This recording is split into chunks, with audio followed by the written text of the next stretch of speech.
कैसे हो बच्चों? स्वागत है आप सबका आपके अपने चैनल नैनोमीटर क्लासेस में। तो हम मेटल्स एंड नॉन मेटल्स वाला चैप्टर कर रहे हैं क्लास 8 का एनसीईआरटी की बुक में से।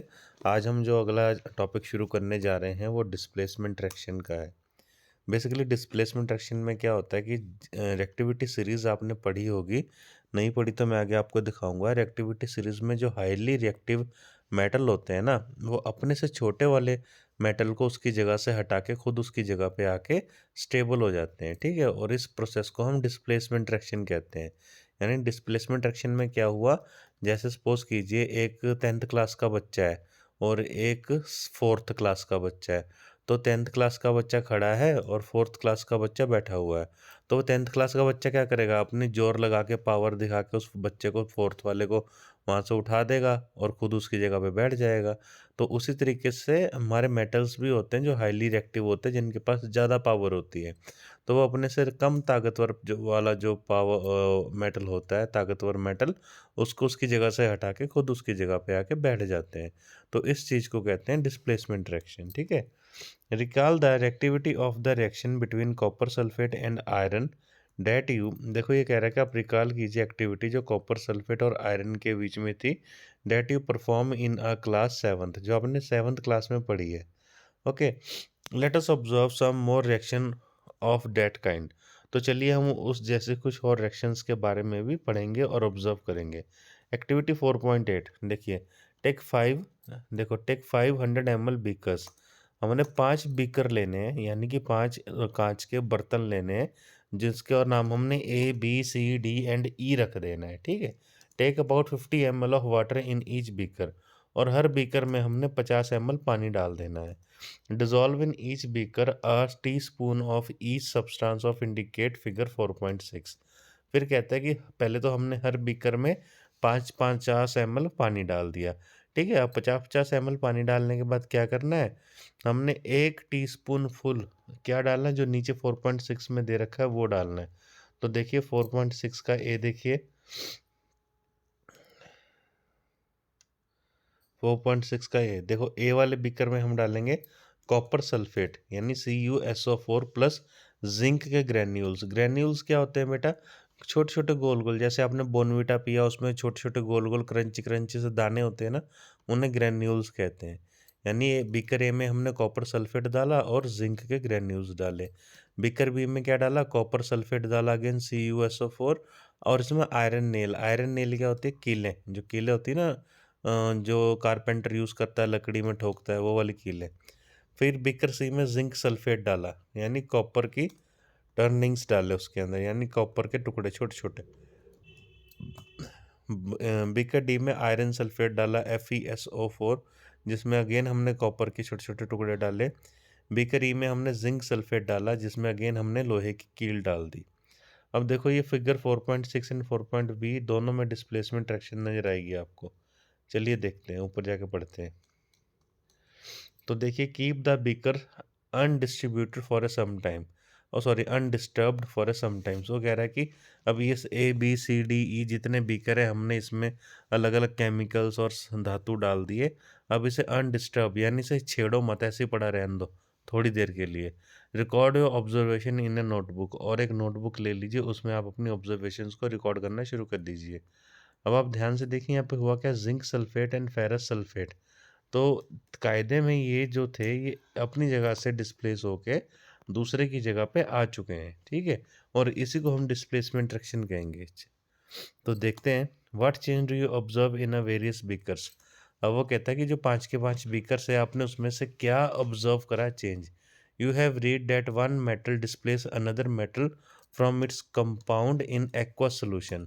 मैंने ऑलरेडी आपको ये बताया है कि एक मेटल दूसरे मेटल को डिस्प्लेस कर देता है उसके कंपाउंड एक्वस सोल्यूशन से, यानी कि सोल्यूशन में से।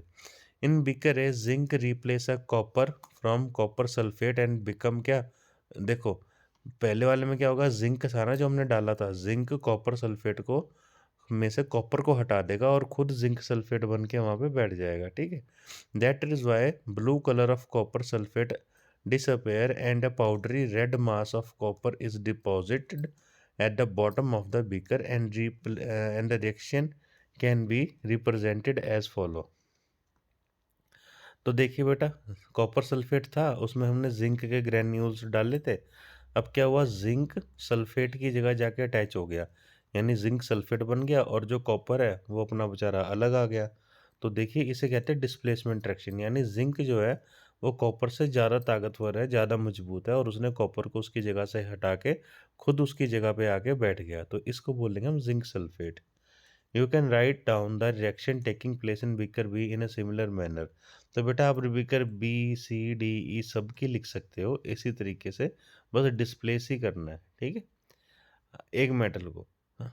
आई have understood that reaction taking place in beakers A and B, but I am still confuse why there is no change in beaker C D and E.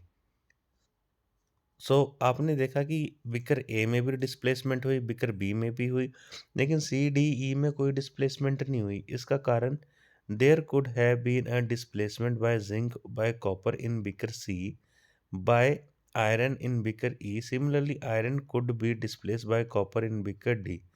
Since we do not see any change in beaker C, we can infer that copper is not able to replace a zinc from zinc sulfate. But why? When zinc can replace copper in beaker A, why cannot copper replace zinc in beaker C? तो जाहिर सी बात है वो zinc इसलिए replace नहीं कर पाया क्योंकि वहाँ पे क्या था, एक जगह तो हैवी था और दूसरी जगह क्या था, कॉपर कमजोर होता है, इस वजह से कॉपर जिंक को नहीं हिला सकता था उसकी जगह से। Remember data science is not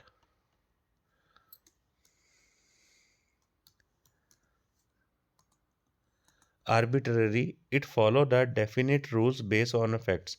arbitrary क्या होता है बेटा, आर्बिट्ररी होता है कि जैसे कि दो लोगों ने मिलके कोई एक फैसला ले लिया किसी के भी फेवर में, जरूरी नहीं वो किसी एक की जाएगा, किसी के भी जा सकता है।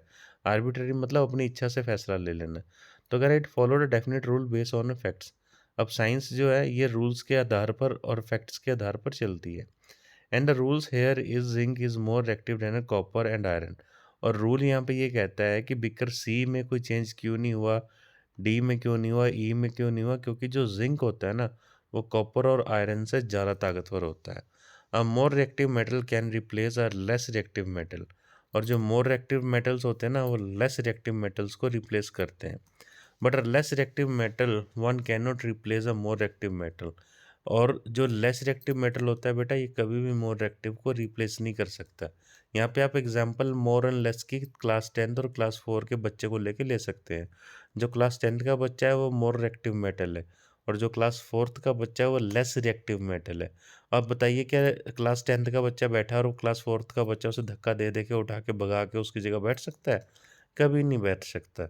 इसलिए जो हमारा कॉपर और आयरन है ये क्लास 3rd और 4th के बच्चे हैं, जो कि हायर क्लासेस के बच्चों से पंगा ले ही नहीं सकते, ठीक है। आई होप कि आपको ये समझ आ रहा होगा concept. Now you can understand why there is no displacement reaction in a beaker D and E also. Can you guess the sequence of the metal from more reactive to less reactive among the zinc, iron and copper. अब इनके मतलब है कहने का कि आप इस sequence को पता कीजिए।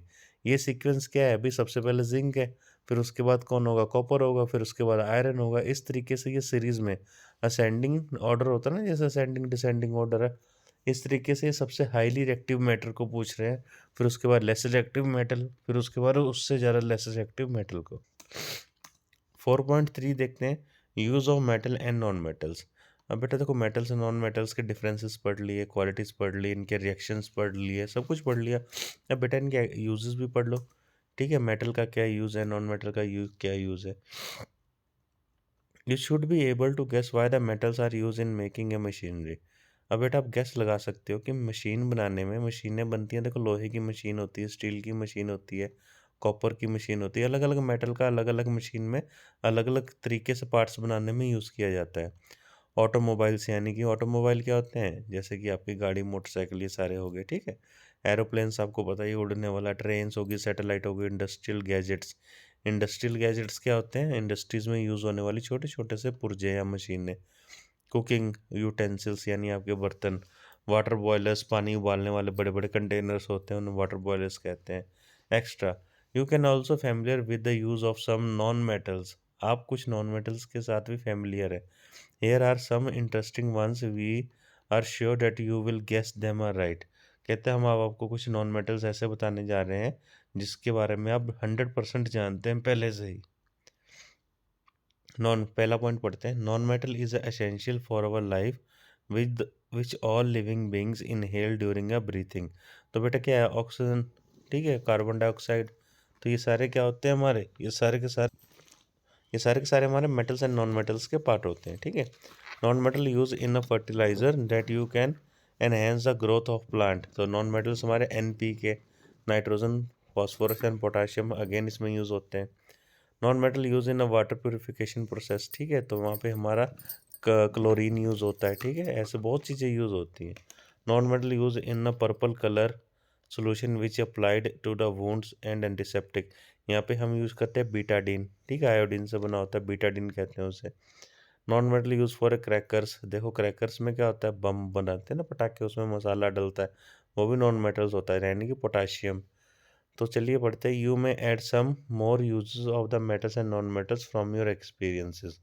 अब बेटा अपने अपने एक्सपीरियंस से ये चीज़ें हम ऐड करते रहते हैं, जिससे कि हमें पता चलता है कि क्या चीज़ आगे है और क्या नहीं है। तो चलिए ये लास्ट पेजेस से पढ़ते हैं और चैप्टर आपका कंप्लीट करते हैं। I hear that the magnesium is found in a plants, in what form it is found in them. वो कहता है कि मैग्नीशियम प्लांट्स में मिलता है, तो हम इसे क्यों यूज़, इसका क्या ज़रूरत क्या है मैग्नीशियम की प्लांट्स में मिलने की? तो देखो, doctor reported iron deficiency in my body, where is iron in my body. तो कहता है कि डॉक्टर कह रहा है कि आपकी बॉडी में आयरन की कमी हो गई है, लेकिन मेरी बॉडी में आयरन, लोहा है किस जगह? तो जाहिर सी बात है बॉडी के अंदर आपके सारे मेटल्स होते हैं, सारे नॉन मेटल्स होते हैं, ठीक है। ऐसे प्लांट्स में भी आपके मैग्नीशियम हर चीज़ पाई जाती है। तो चलिए लास्ट हम हाइलाइटेड सा पढ़ते हैं, क्या लिखा हुआ है। तो ये लिखा हुआ है, in class 7 you have learned that in a chemical reaction new substances are formed. These substances are different from those which underwent the reaction now. If a substance cannot be broken down further by chemical reactions, by cooling, heating or by electrolysis, it called a element. वो कहता है कि देखो, अगर कोई चीज़ आगे further break down नहीं होती या फिर किसी भी तरीके के प्रोसेस से उसके ऊपर कोई भी दिक्कत नहीं आती, जैसे हीटिंग, कूलिंग, इलेक्ट्रोलाइसिस, तो उसे हम कंसीडर करते हैं एलिमेंट, ठीक है। Sulphur is an element, so is iron, carbon two is element. तो वो कहते हैं सल्फर भी एक हमारा एलिमेंट है, आयरन, कार्बन ये भी हमारे एलिमेंट्स हैं। The small unit of an element is atom. जो सबसे छोटी यूनिट होती है किसी भी एलिमेंट की, उसे हम एटम कहते हैं। A sample of an element contain only one kind of atom. तो जितने भी सैंपल होते हैं सारे एक काइंड के एटम्स के ही बनते हैं। आप कोई भी सैंपल उठा लीजिए, आयरन का, कोबाल्ट का, ब्रास का, किसी का भी, तो उसके जितने भी मॉलिक्यूल्स होंगे या जितने भी एटम्स होंगे वो सभी एक शेप, एक साइज, एक कलर के ही होंगे। The atom of the element remain unaffected by the physical change in a element. For example, an atom of liquid sulfur would be exactly the same as the amount of solid or a vapor sulfur.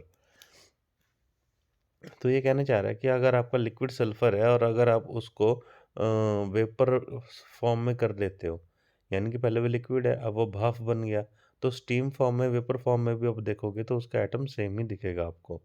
Although we have a infinite varieties of substance in a universe, the number of the element forming these substance is limited. कहता है हमारे ब्रह्मांड में बहुत तरीके के element पाए जाते हैं, लेकिन एलिमेंट फॉर्मिंग दी सब्सटेंस, जिन सब्सटेंस की वजह से ये एलिमेंट पाए जाते हैं, वो हमारे बहुत लिमिटेड यानी कम तादाद में है। There are no more than 94 natural occurring element. यानी कि 94 से ज़्यादा एलिमेंट है ही नहीं, सिर्फ 94 एलिमेंट है जो नेचर में नेचुरली पाए जाते हैं, नेचुरली एग्जिस्ट करते हैं। An important classification of element is in term और मेटल और non metal. Most of the element are metals, less than 20 are non metal. कहते हैं 20 से भी कम है जो कि नॉन मेटल्स हैं। अ फ्यू आर मेटलॉइड्स, कुछ इसमें मेटलॉइड्स है। मेटलॉइड्स क्या होते हैं? जिनमें मेटल एंड नॉन मेटल दोनों की प्रॉपर्टी होती है, उसे हम मेटलॉइड कहते हैं। Which poses the characteristic of both metals and non metal. तो बच्चों यहाँ तक आपका ये चैप्टर कंप्लीट होता है। आगे इस चैप्टर के कुछ क्वेश्चन आंसर्स हैं, अगर आप इसे नहीं कर पाएंगे तो आप काइंडली मुझे कमेंट बॉक्स में बताएं, मैं आपको इनके आंसर्स की भी एक वीडियो बना के दे दूंगा। होपफुली आपको ये चैप्टर समझ आ गया होगा, या अगर किसी बच्चे को कोई कन्फ्यूज़न हो किसी टॉपिक से रिलेटेड तो आप कमेंट बॉक्स में अपना क्वेश्चन डाल सकते हैं, आपको उसका आंसर ज़रूर मिलेगा। तब तक के लिए बच्चों वेट करें नेक्स्ट वीडियो आने का और इस चैप्टर को अच्छे से लर्न करें, वीडियो को 5-6 बार देखें और चीज़ों को अच्छे से समझें। Good night, take care.